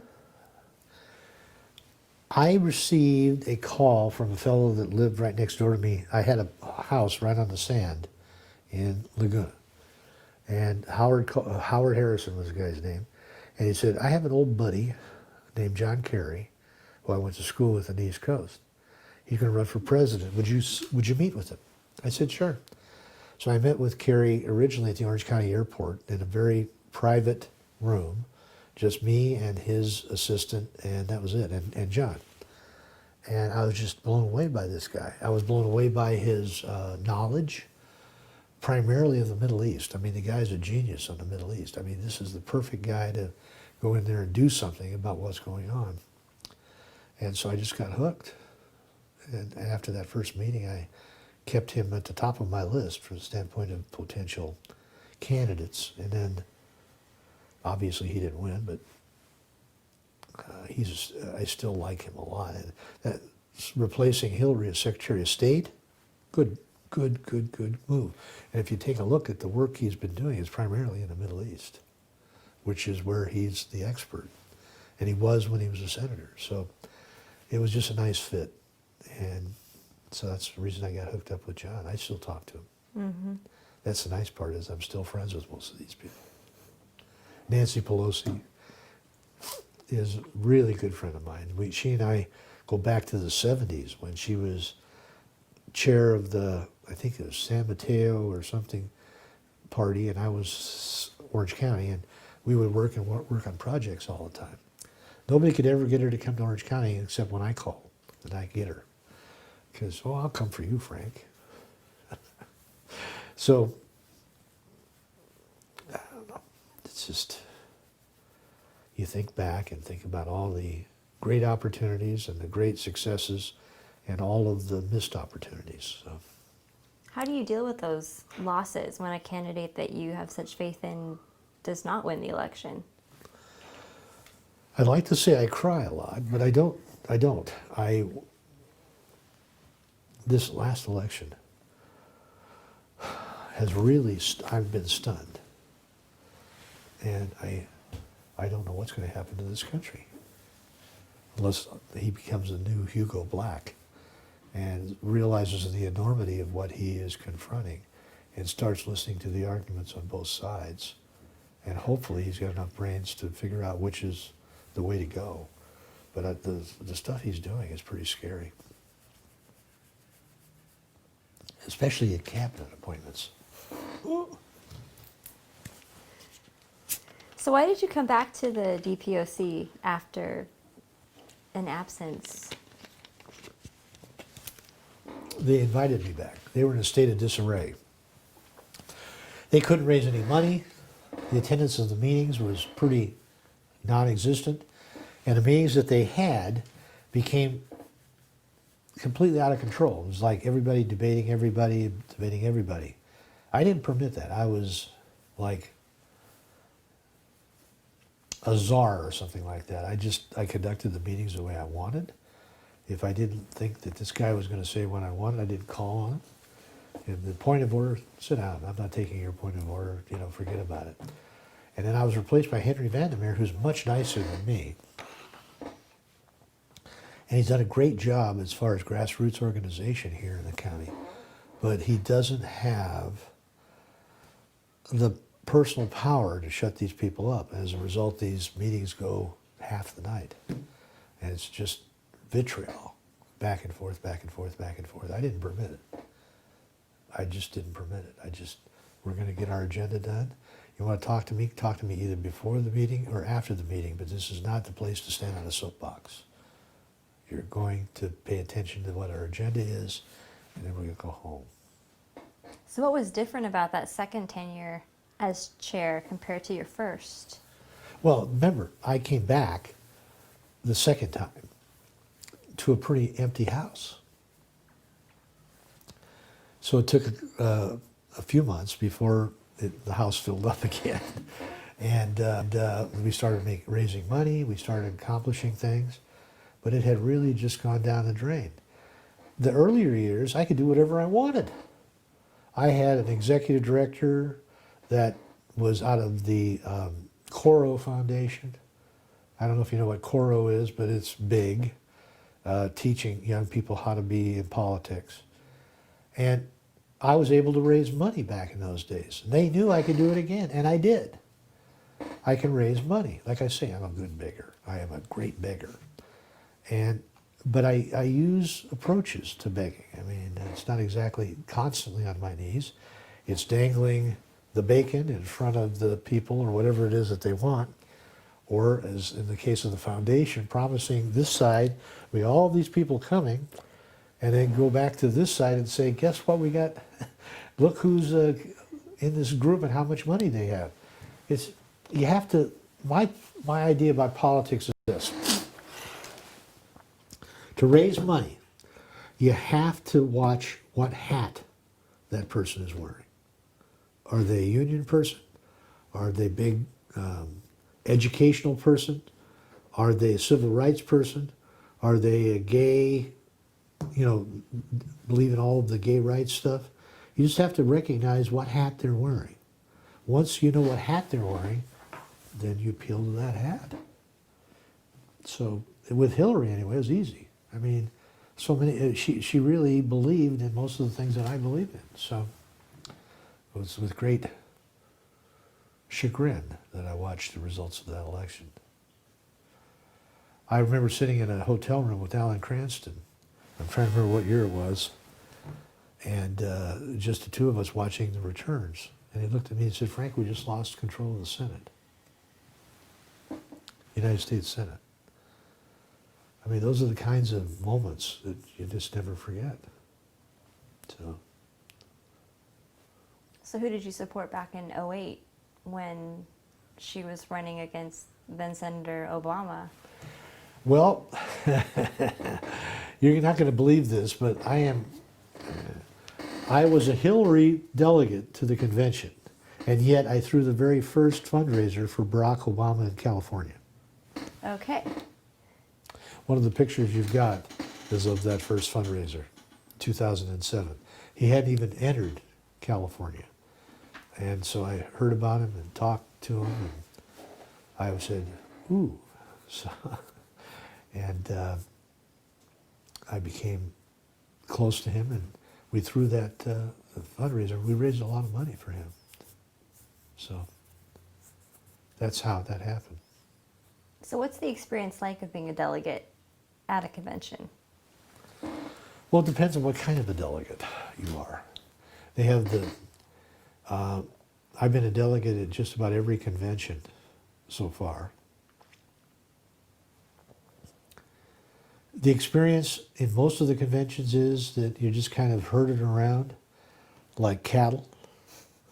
Once you get to be known, they put you up in the VIP suite and you're sitting there drinking rum and Coke or whatever, and getting, really nice food, whereas everybody else is slugged together in the Grand Central or wherever, and it's just uncomfortable and hard to hear, and so it depends on who you are and what access you have.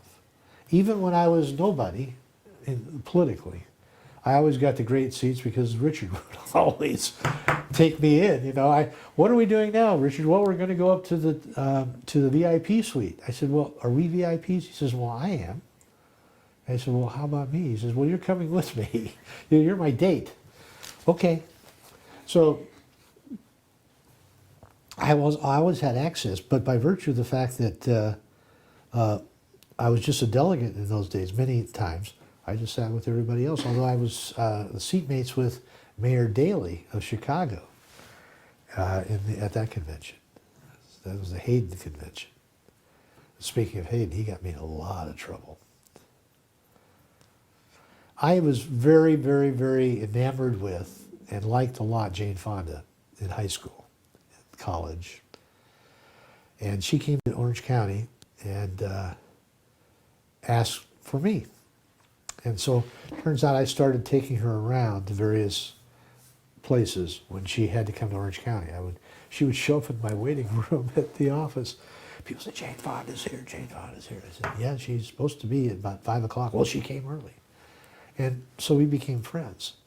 And he talked me into, or she talked me into becoming his kind of surrogate in Orange County. They had this thing they called the Rainbow Coalition. And I got involved with that because most of the things they had to say and talk about I thought were pretty good. I was against the Vietnam War, for example. Jane got a lot of trouble about her positions with reference to the Vietnam War, but she was right.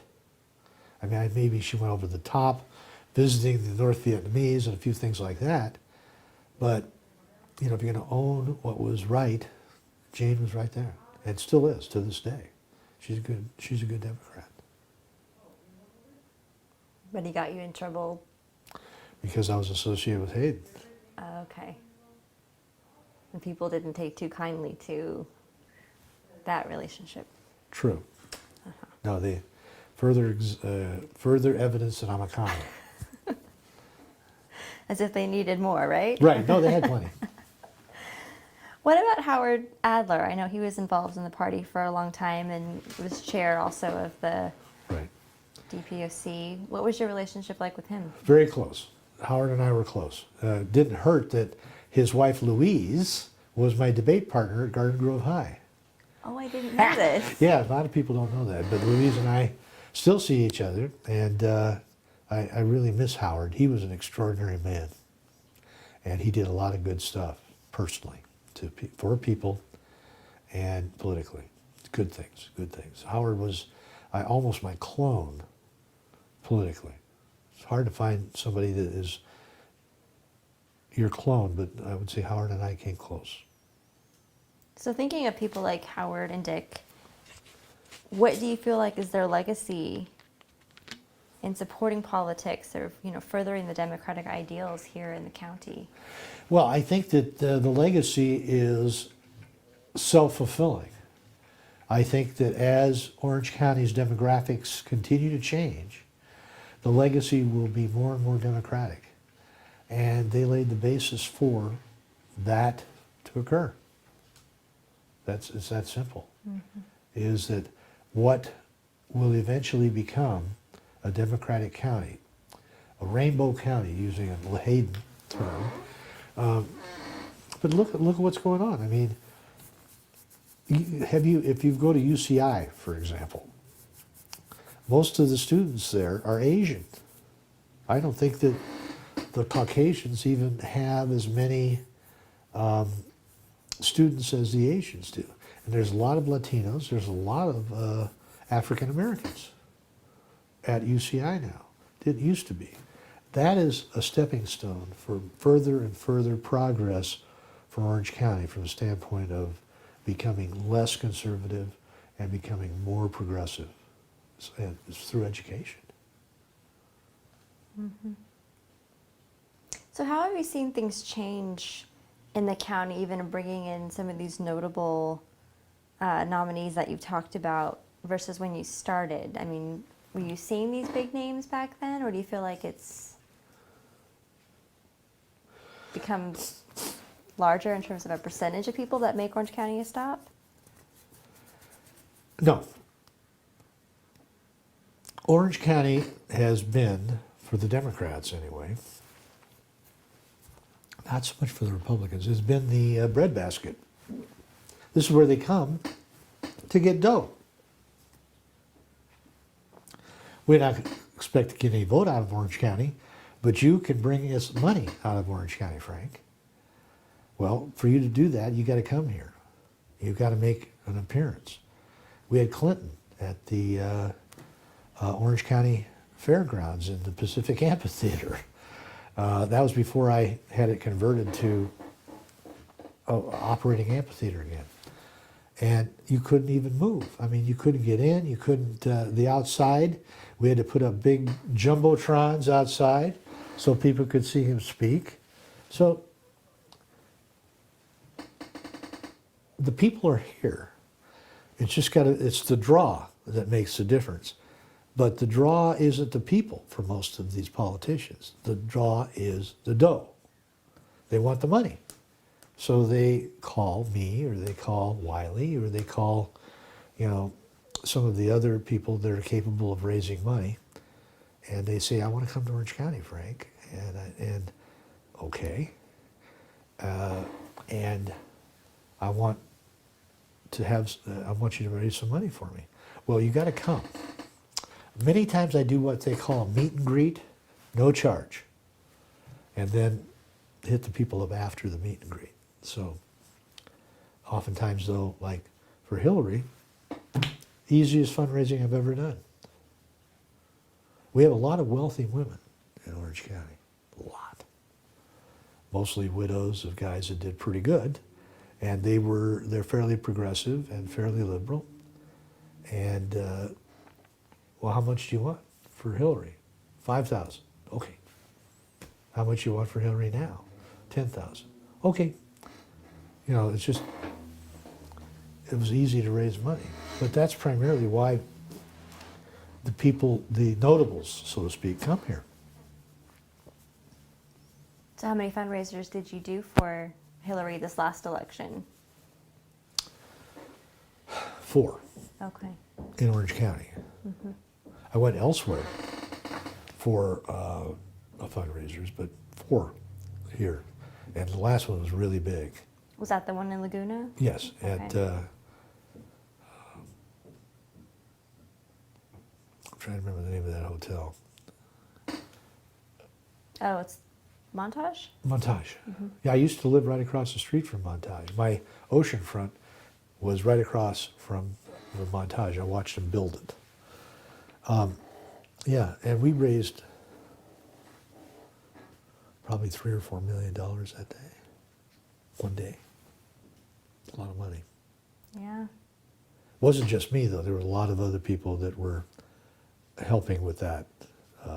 I did the introduction, though. Again. Well, I'm a good introducer. By the way, I'm a good yenta. I introduce people who get married together all the time. Okay. So you got a whole slew of talents.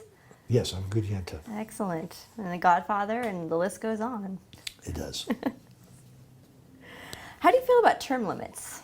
I was going to ask you about that. I'm against them. Okay, why? Well, because let's take either the Assembly or the Congress, either one. 2 years terms, right? You get elected. The first 2 years, you spend time trying to learn the job and also trying to raise enough money to get reelected the next time. And finally, when you know what you're doing, you're out, term limits. So I really believe that the people that have longevity are the ones that really give us our path or our guidelines for the future. We really need people with experience. Term limits only elects rookies. Mm-hmm. What about the next generation? What kind of involvement do you have with influencing Young Democrats or other organizations that would mentor? Well, that's where I think I do the best, is influencing the younger people, including them in the stuff I do, including them and not disregarding them. I mean, as far as the various things that we promote. Mike Levin is a Young Democrat, student body president at Stanford, Duke Law School. He co-raised money for me with Hillary. I think he's going to take on ISA this next time, and he'll win.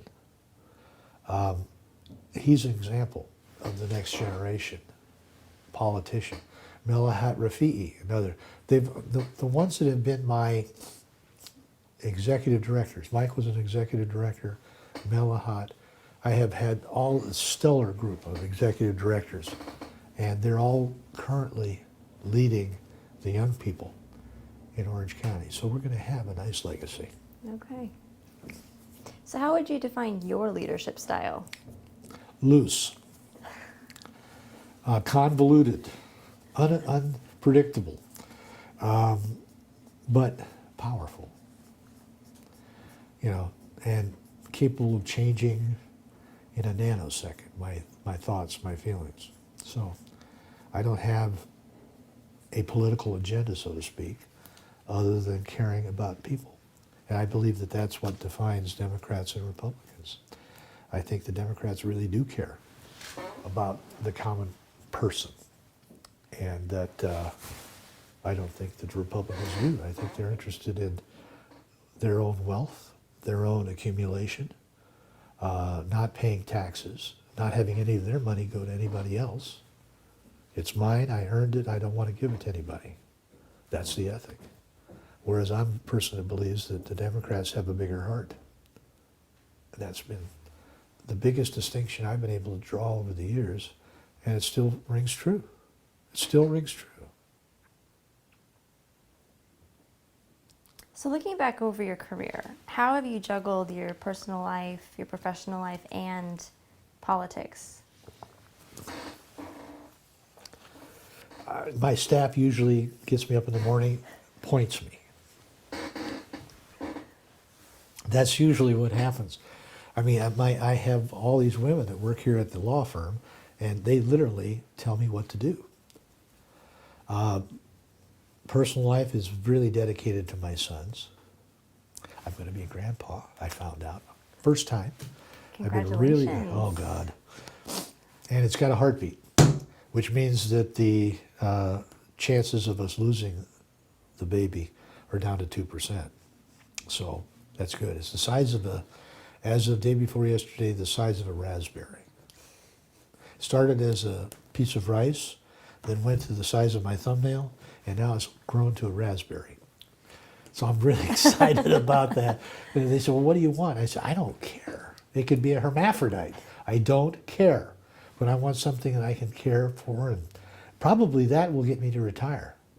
Is if, because Casey and Shannon are up in Ventura, where he's chief of trauma surgery up there. And they're the ones that have gotten themselves pregnant. And chances are I'll just spend some more time up there. And besides, I love them very much and enjoy being with them. So how do they feel about your political career? Always been supportive, always proud. They're good, liberal, progressive people. And coming from Stanford and Harvard, they're pretty damn bright. Pretty damn bright. Also don't like the religious right. Okay. Period. How's that? For the religious right. What is it about that group of people that rubs you the wrong way? They don't think. They want to be doctrinaire about everything. And, they preach this and they preach that and then go around and do the opposite. Well, Jesus cared for the poor, but we're not giving any money for the poor and needy.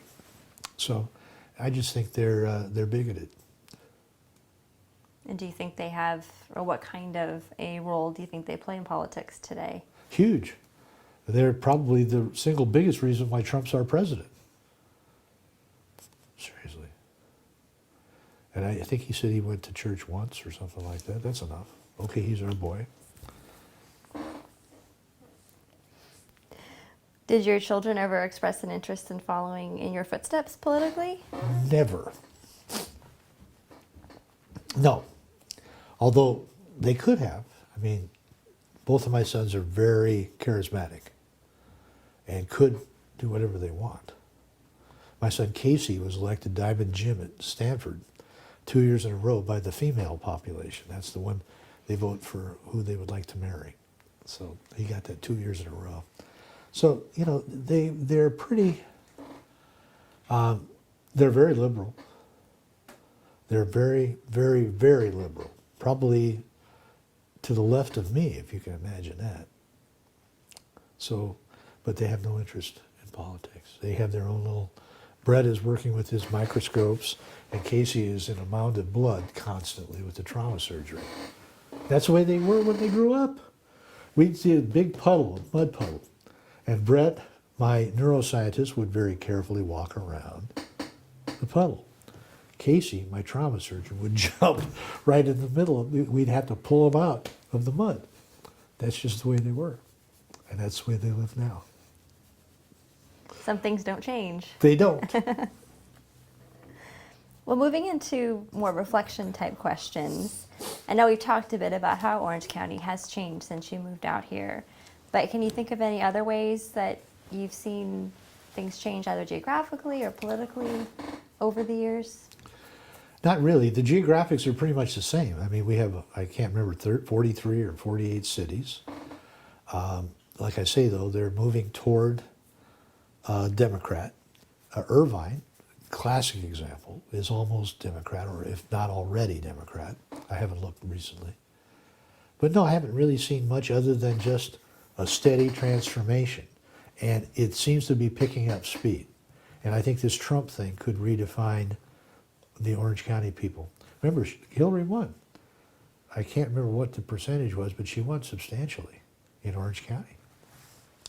So obviously the people are there, the votes are there, the mentality is there. It's just a question of whether we can continue to develop leaders that will attract those people and get them to convert Orange County into a democratic place that it really should be. And it's happening. It's going to happen. It's going to happen. Can't not happen. Why do you think it's important for women to be involved in politics?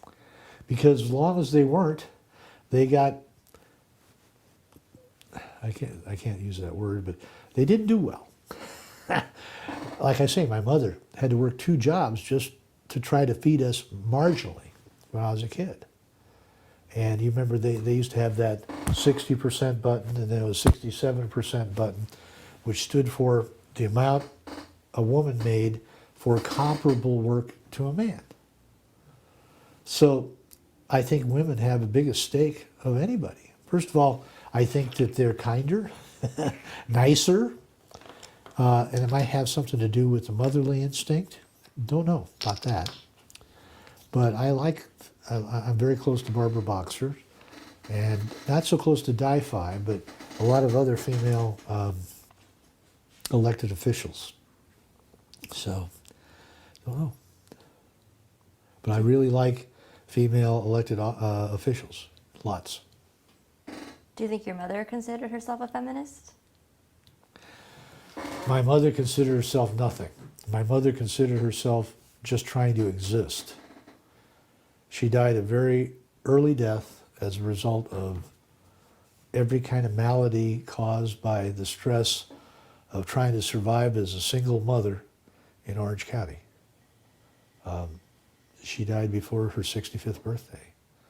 And, you know, that was as a result of circumstances, a result of having to work too hard, a result of not having any real say in what was going on. Although they used her. I mean, she was a genius. She really was. Although, like I say, she was left school to become a unicyclist. So, but she was getting straight A's. She did well as long as she was in school. My dad, on the other hand, never went to school. He got his first pair of shoes, I think, when he was like 8. And now that family in Italy literally controls that whole region, my family over there. Wow. Yeah. Not going to tell you how or why. We'll use our imaginations for that one. Yeah. Well, my dad was shot to death in '71 as a result of old Italian stuff. Okay. You have quite a storied history, don't you? Oh, you wouldn't believe some of this stuff. I finally found out who did it. Okay. 20 years later, this guy from this Friars Club. There's an outfit in the Friars Club called the Saints and Sinners, which is the boys, the West Coast boys. And he called me and he said, well, it was so-and-so and so-and-so that killed your dad. I said, why are you telling me this, Turk? He says, the guy died yesterday. Now I can tell you. Your father wouldn't want you to have known, like I would have done anything, right? That's just not my style, but they didn't know. And Italians, you know, serious vendettas. I was sad that my dad died, but I don't think I would have tried to do anything about it. It's probably a wise decision. I don't know, but, you know. Well, maybe just a couple more questions. I think we're doing okay on How are time, we which on time? we have 3:15. So we had till 4, but we can wrap I it have up to leave at before 10 then. minutes, yeah. So yeah, no worries. How do you feel that your political experiences have shaped the person that you are today? I'm certainly poorer for the trials and tribulations that I've confronted. I've contributed tons of money over the years. I think that it has made me a person that recognizes the good in people as opposed to the bad in people. I mean, some people, like, it's the old, is the glass half full or half empty? I always view it as half full.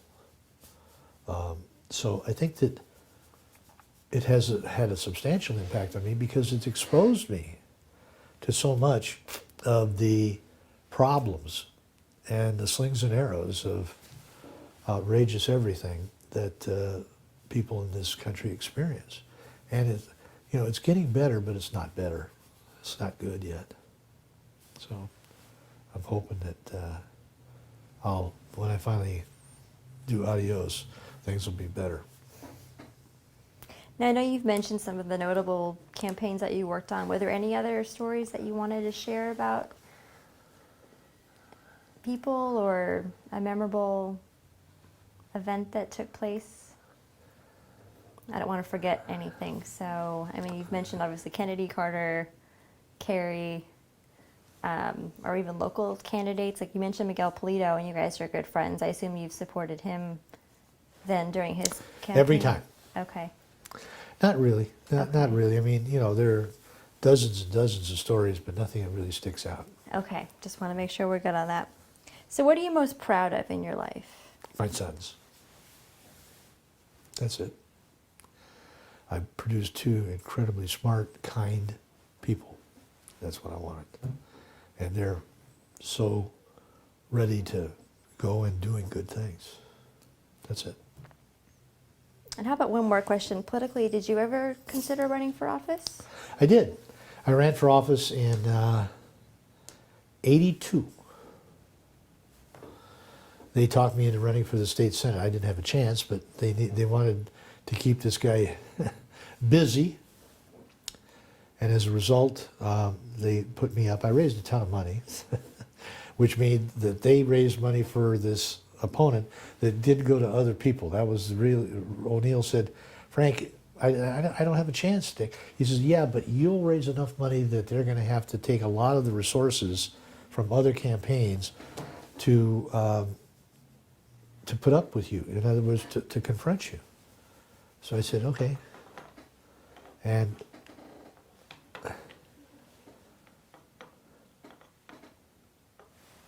it was a positive experience. I walked precincts. It was a negative experience because I lost by a small margin to a Republican who should have beaten me a lot worse than they did. But it was an eye-opener from the standpoint of what kind of pressures people have when they're running for office. Every time I saw Hillary, and I got some great pictures of me and Hillary holding hands, I was so worried about her. I don't know if you remember the day that she tripped and fell, but I was with her the night before. There's a great picture of me just holding hands with her and saying, Hillary, you got to slow down. I don't know. I'm not really sure that you can keep up this pace. And she said, Frank, it's a tough pace, but she said, I'm okay. And the next day, she went down and I think spent 3 days recovering from that. But she had incredible strength. And that's what I think pointed out to me more than anything else, how difficult it is to be a candidate and then an office holder. I mean, you're constantly on the go. I mean, Hillary was making 4, 5, 6 appearances a day. And yet she would come in the room and she remembered people's names and all of that. There's some real talent there. Some real talent. Bill's the same. Not as good as her, though. So what advice would you give to somebody interested in going into politics? Don't do it. Stand on the sidelines. You can accomplish more by not being the politician, but by working in the back rooms, so to speak, being the financial support for persons, which means that you can, by by the back door gets so much more done than being the one out in front that gets shot at all the time. So I think that we accomplish more by staying on the side than we would ever if we were out in front. Okay. Well, is there anything else that you'd like to add or a question that I should have asked you and I did not? No, I don't think so. Okay. Well, thank you for your time. I appreciate it. Well done.